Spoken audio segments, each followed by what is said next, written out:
Easy easy. Hi అండి, welcome to our channel easy PG. ఈరోజు మనం దాంట్లో శనగపప్పు కారం ఎలా చేయాలో చూపిద్దామండి. శనగపప్పు కారం కోసం మేము ముందుగా 100 గ్రాముల శనగపప్పు తీసుకుంటున్నామండి.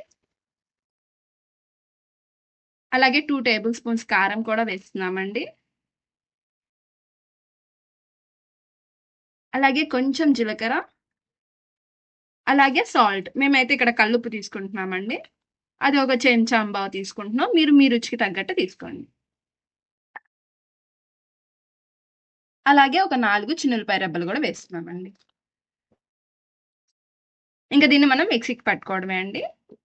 ఇది కారం కాబట్టి దీంట్లో ఎటువంటి వాటర్ వేయకుండా డైరెక్ట్గా మిక్సీ పట్టేసుకుందామండి.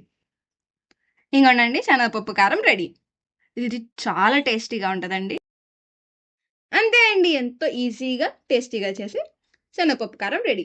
దీన్ని మన దోశల్లోకైనా, ఇడ్లీలోకైనా, లేకపోతే అన్నంలోకి నెయ్యి వేసుకొని తినాలన్నా, లేకపోతే చాలా కూరల్లో కూడా సపోజ్ గుత్తి వంకాయ కానీ, లేకపోతే అలా కొన్ని ఐటమ్స్ చేసుకునే దాంట్లో కూడా చాలా బాగా యూజ్ అవుతుందండి. చాలా టేస్టీగా కూడా ఉంటుంది. సో దీన్ని మీరు కూడా ట్రై చేసి మీరు దేంట్లోకి యూజ్ చేశారు, మీకు ఎలా వచ్చిందో మా కామెంట్స్లో తెలపండి. దాట్స్ ఇట్ ఫర్ టుడే అండి. Support our channel easy PG.